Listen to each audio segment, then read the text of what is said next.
대한 것들이 그런데요. 20세기 들어오면서 이 부흥의 역사가 크게 일어났습니다. 제가 이제 몇 번 설교를 통해서 말씀을 드렸는데 이 부흥의 20세기 들어서, 그러니까 현대에 들어와서의 이 부흥의 역사, 이게 큰 역사로 이어졌는데, 특별히 이 1904년 이 영국이죠. 영국 웨일즈에서 시작된 이 부흥의 역사가 1905년 이때는 이제 호주로 넘어가고, 이 1900 그 이듬해 1906년에는 또 인도와 아주사에서 부흥의 역사가 일어납니다. 그리고 1907년에는 바로 이 조선 땅 평양에서 이 부흥의 역사를 우리가 생생하게 경험하게 되죠. 그리고 이 부흥의 불길은 1908년 중국과 만주로 이어지게 됩니다. 지금은 중국이 공산화돼서 이 복음의 역사가 이렇게 풀이 죽어 있는데, 이 중국 가운데, 이 만주 가운데 하나님이 행하셨던 그 놀라운 은혜가 있었다는 것을 우리가 기억할 필요가 있습니다. 부흥이란 말은 우리가 마음만, 이 생각만 해도 가슴이 이렇게 뛰는 그런 말씀인데, 그런 이야기인데, 이제 제가 설교를 준비하다가 보통은 부흥 운동 이렇게 얘기하는데, 부흥 운동보다는 이 부흥, 그냥 부흥의 역사, 부흥의 증거가 더 옳지 않나, 이런 생각을 해보게 됐습니다. 그 이유는 부흥 운동이라고 하면 사람이 뭔가를 좀 일으켜서 뭔가 이 주도해서 이어가는 이런 것인데, 사실 부흥이라는 것은 하나님께서, 성령께서 역사해 주셔서 우리가 불가항력적인, 우리가 뭔가 주도하고 이러지 않고 하나님이 주도하셔서 역사하시고 증거하시고 그런 기적과 이적을 행하시는 것이기 때문에, 이 부흥 운동, 이것도 틀린 말은 아니지만 부흥의 증거, 부흥의 역사, 이게 더 맞는 말 아닌가, 이런 생각도 해보게 됩니다. 부흥의 역사를 볼 때 우리가 공통점을 발견하게 되는데, 그것은 어느 시대나, 제가 1904년도부터 1908년도까지 이렇게 말씀을 드렸는데, 그러나 어느 시기나 이 부흥의 역사를 보면 공통점이 있는데, 항상 오래도록 그 부흥을 위해서, 하나님의 역사를 위해서, 하나님의 증거를 위해서 기도하는 사람들이 있었다는 사실입니다. 이것이 굉장히 중요한데, 1904년에 그 웨일즈에서는 제시펜 루이스라는 이분이 아주 오래도록 이렇게 기도하고 또 이 사역하셨던 것들을 우리가 기억합니다. 여하튼 이 부흥의 공통점은 항상 하나님 그분의 뜻을 놓고 기도하는 사람들이 있었다는 것, 또 그리고 그 기도하는 사람들에게 부흥의 증거를 보여주셨고, 이것은 기도하는 사람만이 아는 크고 놀라운 비밀이다라는 사실을 우리가 다시금 보게 됩니다. 오늘 이 성경에서도 하나님이 기도하는 자들을 통해서 그분의 뜻을 알게 하시는 그런 내용이 나오는데요. 자, 신약 성경의 대표적인 예언서가 요한계시록이라 한다면, 구약에서는 단연코 다니엘서를 이 대표적인 예언서다, 이렇게 얘기할 수 있을 겁니다.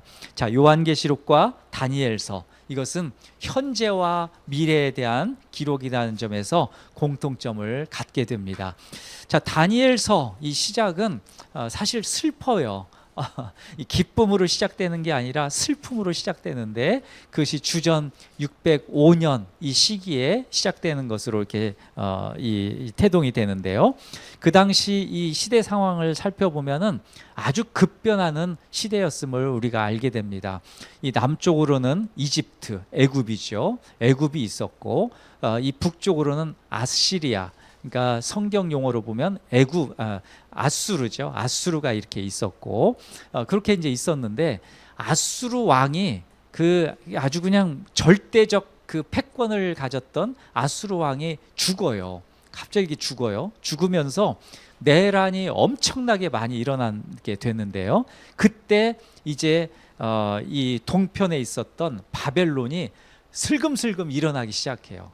슬금슬금이라는 표현보다도 급속도로 일어난다고 이렇게 표현하는 게 맞을 것 같습니다. 급속도로 일어나니까 이 아수르와 아시리아와 이 이집트가 거기에 긴장을 하게 되죠. 그래서 이 아수르와 이집트가 연맹을 맺고 하나가 되고 이 바벨론 그리고 메대라는 나라가 있었는데 그 나라가 연합을 해가지고 정면 충돌이 일어납니다. 전면전이 일어나요.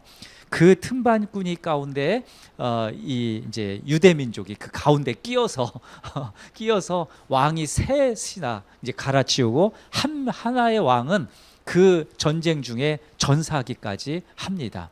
이제 그런 아주 엄청난 전쟁이 일어나는데 거기에 정점을 찍었던 전쟁이 갈그미스라는 전쟁이에요. 자, 그 전쟁으로 말미암아서 이제는 이집트와 아시리아가 완전히 패배하고 그 바벨론이 이제 패권을 완전히 이제 쟁취하는 그런 이제 시대가 도래하게 되는데 그게 이제 주전 605년입니다.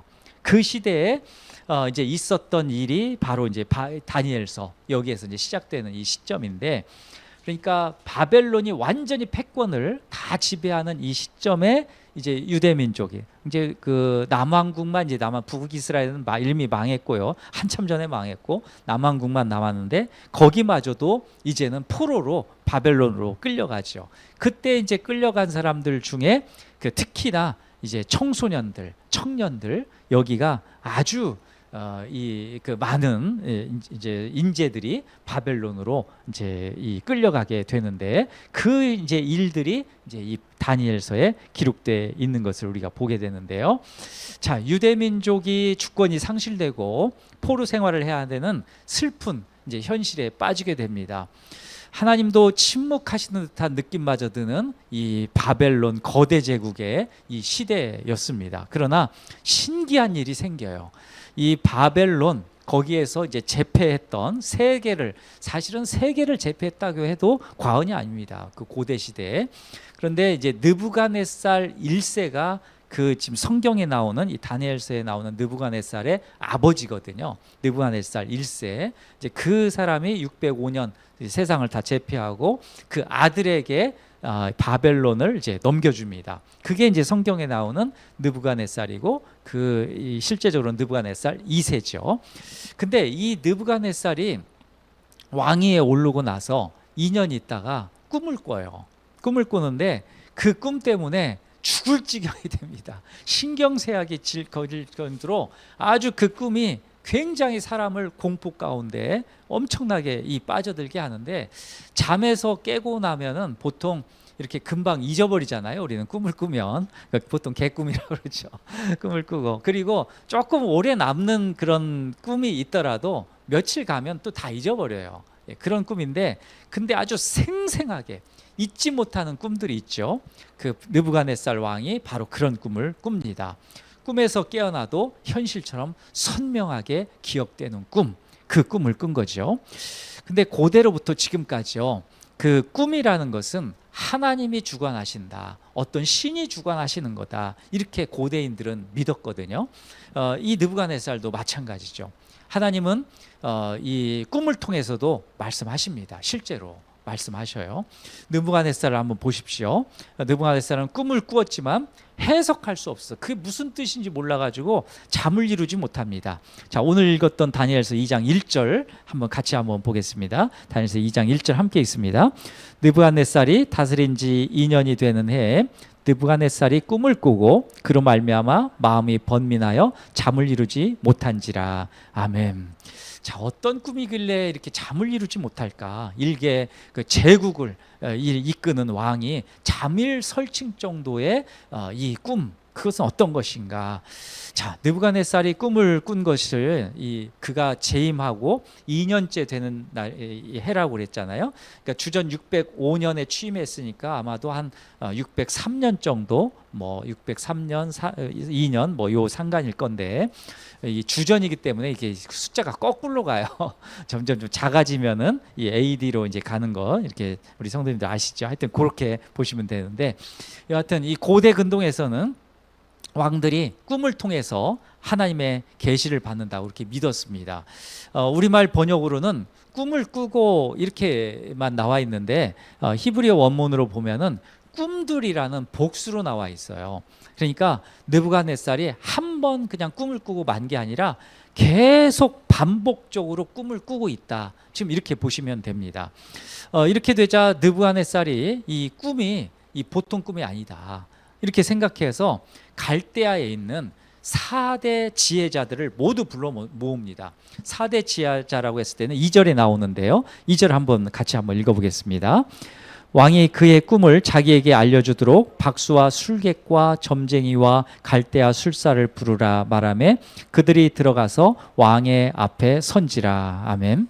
박수, 술객, 점쟁이와 갈대아 술사 이렇게 나오는데 여기 점쟁이 뭐 이렇게 나오는데 이건 그냥 요즘 나오는 이 점쟁이 정도가 아니라 이 사람들 아주 전문가들이에요. 천문학의 전문가들이고 이런 것들을 이렇게 표현한 것인데 하여튼 이런 지혜자들을 다 불러 모아요.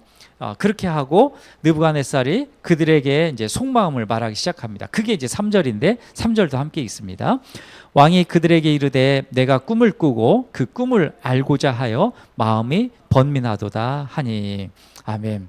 자, 느부갓네살이 밤마다 꿈을 꾸었는데 이게 보통 일이 아니다. 그리고 이 꿈이 범사롭지 않은 거예요. 이게 자다가 벌떡벌떡 일어나면 사람이 이거 미칩니다. 환장하는 거죠.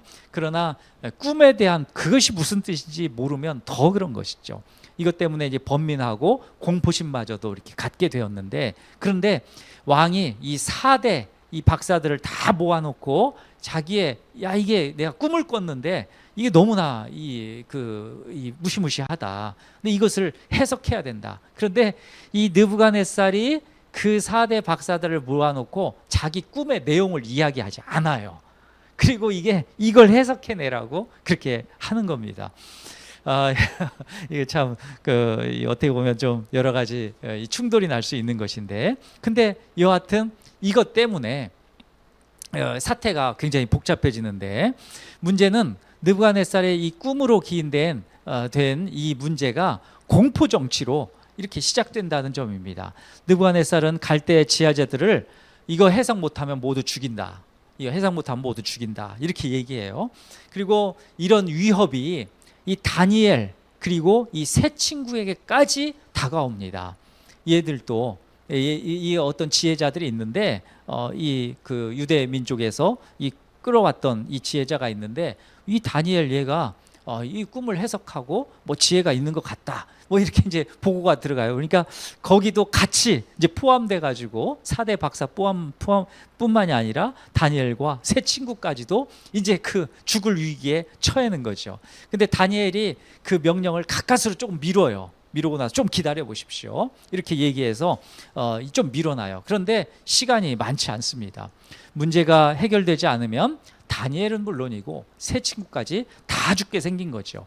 이 모든 일은 이제 하나님의 손에 달려 있는 것입니다. 다니엘과 세 친구가 이 문제를 놓고 간절히 기도합니다. 자, 오늘 본문 읽지는 않았지만 우리 본문 앞에 보면 12절에서 18절이 있는데 좀 긴 본문이긴 하지만 우리가 이 분위기를 좀 알기 위해서 12절부터 18절을 같이 한번 읽도록 하겠습니다. 12절.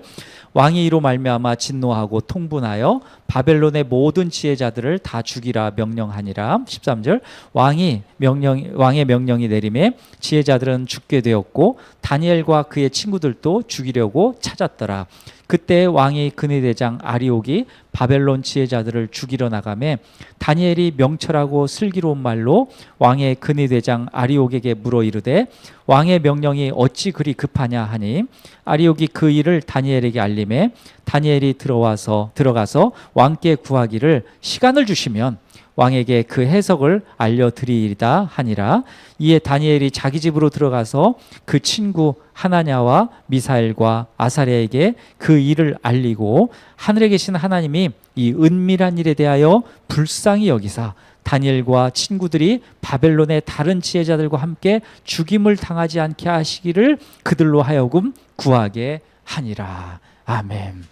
자, 다니엘은 근위대장 아리옥을 돌려보내고 바로 친구들에게 갔습니다. 그리고 이 상황에 대해서 이 심각한 상황을 알리고요, 함께 기도를 부탁하는 거죠. 함께 이걸 위해서 합심 기도해달라. 이걸 위해서 하나님께서 이 뜻이 무엇인지 알 수 있도록, 그래야 우리뿐만이 아니라 이 어떤 죽임에 대해서 우리가 피해갈 수 있다. 이 하나님께서 이 뜻을 알게 우리가 함께 기도해 달라라고 합심 기도를 부탁합니다. 하나님은 자기 백성들의 기도에 반드시 응답하시죠. 보통 기도의 응답에 있어서 세 가지로 얘기한다고 그랬잖아요. 하나는 응답하시는 거죠. 그 기도한 대로 응답하시는 거. 또 하나는 아니다, 그거 아니다라고 하시는 것도 응답이죠. 또 하나는 침묵하시는 거. 침묵하시는데 그때는 기다려라 라고 말씀하시는 걸로 우리가 들으면 됩니다. 여하튼 예스냐 노냐 웨이시냐 이렇게 되는 건데, 여하튼 하나님이 그렇게 하시는 이유가 반드시 있죠. 그것이 하나님의 뜻이기 때문에 그래요. 그 모든 것이 하나님의 뜻인 거죠. 기도할 때 가장 힘든 것은 하나님이 기도의 내용에 대하여 반대하시거나 침묵하실 때입니다. 그런데 그때에도 하나님이 말씀하고 계시다는 사실을 우리가 기억해야 됩니다. 그것도 하나님의 응답이라는 것을 우리가 기억해야 되죠. 힘들지만, 그때가 제일 힘들지만 그렇습니다. 여하튼 기도하는 그 사람이 하나님의 뜻을 깨닫지 못하고 있을 뿐인데 우리는 그래도 기도해야 되는 것이죠. 하나님은 어떤 방법으로든 그분의 뜻을 드러내십니다. 다니엘을 보십시오. 드디어 하나님이 다니엘의 기도에 응답하십니다. 그 세 친구의 합심 기도를 주님께서 들으십니다. 자, 19절을 보실까요? 19절 상반절만 이렇게 함께 보시면 이렇습니다. 이에 이 은밀한 것이 밤의 환상으로 다니엘에게 나타나 보이매. 아멘. 느부갓네살이 꾼 꿈을 아마 이렇게만 이게 표현이 되어 있지만 다니엘이 똑같이 보았을 거예요. 하나님이 똑같은 것으로 환상으로 보여주셨다. 지금 그걸 말씀하시는데, 자, 하나님이 성도들에게 주신 특권과 무기가 있습니다. 그게 바로 기도지요. 우리에게 주신 기도입니다.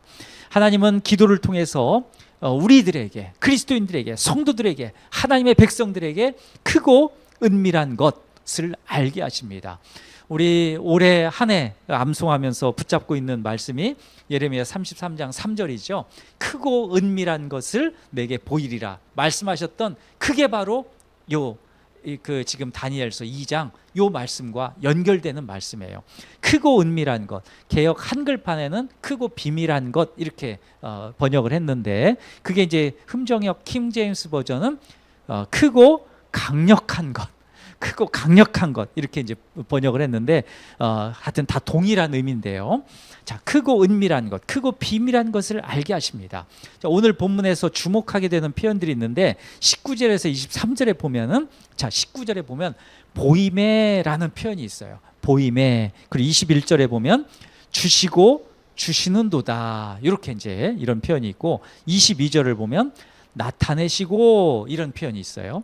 또 마지막 23절을 보면 주시고 알게 하셨사오니 보이셨나이다 이렇게 이제 말씀하고 있는데, 이 모든 표현은 22절에 나온 깊고 은밀한 일과 연관되어 있습니다. 깊고 은밀한 일을 보이심에, 그 일을 주시고 그 일을 나타내 주시고 뭐 이런 표현이죠. 자, 이해되시죠? 여기까지. 자, 이것과 연관되어 있는데, 느부갓네살이 그 꾼 꿈의 내용을 말해주지 않았다면 누가 알겠습니까? 그 사람만 알고 있는 깊고 은밀한 일입니다. 느부갓네살만이 알고 있는 깊고 은밀한 일인데, 그러나 그것은 하나님의 뜻이 담겨 있는 깊고 은밀한 일이기도 합니다. 하나님이 그 깊고 은밀한 일을 기도하는 다니엘에게 확실하게 보여주시는데, 그래서 보였고 주셨고 나타나셨고 알게 하셨다는 말씀을 반복적으로 표현하고 있는 겁니다. 자, 깊고 은밀한 일을 알게 된 다니엘의 심정을 한번 생각해 보십시오. 얼마나 기뻤을까요? 기도하면서 알게 된 거예요. 기도하면서 하나님께서 알게 하신 거예요. 보여주신 거예요. 그러니까 얼마나 기뻤겠습니까? 그 기쁨의 찬송이 오늘 읽었던 본문이에요. 그 기쁨과 감사가 넘쳐가지고 찬송하면서 그 기록했던 그 구절이 19절에서 22절의 그 내용입니다. 다시 한번 볼까요? 자, 22절, 23절까지인데 19절에 23절 제가 그 부분 앞부분 좀 빼고요. 19절에서 다니엘이 여기부터 같이 한번 읽어볼까요? 다니엘이 하늘에 계신 하나님을 찬송하니라. 다니엘이 말하여 이르되 영원부터 영원까지 하나님의 이름을 찬송할 것은 지혜와 능력이 그에게 있음이로다. 그는 때와 계절을 바꾸시며 왕들을 패하시고 왕들을 세우시며 지혜자에게 지혜를 주시고 총명한 자에게 지식을 주시는도다. 그는 깊고 은밀한 일을 나타내시고 어두운 데에 있는 것을 아시며 또 빛이 그와 함께 있도다. 나의 조상들의 하나님이여 주께서 이제 내게 지혜와 능력을 주시고 우리가 주께 구한 것을 내게 알게 하셨사오니 내가 주께 감사하고 주를 찬양하나이다. 곧 주께서 왕의 그 일을 내게 보이셨나이다 하니라. 아멘. 자, 다니엘의 찬송을 보면 눈에 띄는 단어들이 있어요. 지혜, 능력, 총명. 자, 이런 것들인데 지혜, 능력, 총명. 자, 이것은 우리가 그 오후 예배 때 이제 그 교리들을 통해서 하이델베르크 교리를 통해서도 우리 알게 되는 것인데 지혜와 능력과 총명 이것은 하나님이 하나님의 형상대로 지음받은 사람들이 갖고 있었던 건데 이게 죄로 인해서 파괴되면서 이 지혜와 능력과 총명을 잃어버린 거예요. 그런데 죄로 인하여서 모든 것을 잃어버렸는데 그런데 하나님은 이 죄인을 구원하시고 그분의 지혜와 능력과 총명을 얻게 하셨다. 이것이에요. 그래서 이 세상의 지식으로는 감히 도달할 수 없는 하나님의 깊고 은밀한 일을 알게 하셨다는 거예요. 그 은혜를 지금 기도하는 자에게 주셨고 다니엘이 또 새 친구도 함께 찬송했을 거예요. 그 밤에 함께 찬송했을 것입니다. 자, 한 가지 더 주목해 볼 것이 있는데 22절에 나온 때와 계절을 바꾸시고 왕들을 패하시고 세우신다는 그 말씀인데 때와 계절을 바꾸시고 왕들을 패하시고 세우신다 그 말씀인데 그냥 두세요. 그 만지지 마시고 그냥 두세요. 자, 누가 바벨론 제국이 무너질 것이라고 누가 그걸 생각이나 했겠습니까? 누가 이 페르시아나 그리스 로마 제국이 망할 것이라고 상상이나 했을까요? 그런데 하나님은 그 지혜를 기도하는 다니엘에게 알게 하십니다. 자, 21세기 오늘 이 시간에도 우리 성도들이 정신을 바짝 차려야 될 것이 있어요. 여기에 이제 우리가 이 말씀을 통해서 있는데 깨어 기도할 때임을 알아야 하는 이유가 여기 있습니다. 세상을 움직이시는 하나님의 손을 기도를 통해서 볼 수 있어야 된다는 것이죠. 이것이 영적인 통찰력이고 영적인 분별력입니다. 잠자는 자들에게는 갈대아인들처럼 세상 돌아가는 것을 알 수 없습니다. 그들처럼 알 수 없어요. 그들은 하나님의 뜻을 알고자 힘쓰지도 않고 관심도 없는 사람들입니다. 그런 자들은 마귀가 가장 좋아하는 먹잇감이죠. 베드로 사도가 우는 사자같이 두루 다니며 삼킬 자를 찾는다라고 얘기했잖아요. 마귀가 그렇게 경고하는 것을 이야기하잖아요. 또 사도 요한도 미혹하는 자가 세상에 많이 나왔나니 이는 예수 그리스도께서 육체로 오심을 부인하는 자라 이런 자가 미혹하는 자요 적 그리스도니 요한 2서 1장 7절에 이렇게 말씀하고 있는데 자, 이렇기 때문에 세상이 이렇기 때문에 깨어서 기도해야 된다는 것이죠. 자, 오늘 말씀을 통해서 우리가 배우는 것이 있어요. 우리는 다니엘과 이 세 친구들처럼 이 기도하는 것, 이 친구들처럼 이렇게 주님 앞에 믿음으로 기도하는 것 이것을 배워야 됩니다. 이 젊은 청년들이 기도하면서 하나님께 매달리는 이 모습을 배워야 됩니다. 그 담대함과 용기를 우리가 배워야 됩니다. 기도를 통해서 하나님이 주시는 지혜와 총명과 능력을 사모해야 됩니다. 이것은 세상의 어떤 지식으로도 세상의 어떤 경험치로도 얻을 수 없는 보화입니다. 다니엘이 깊고 은밀한 일을 깨닫고 아리옥에게 이제 달려가는데요.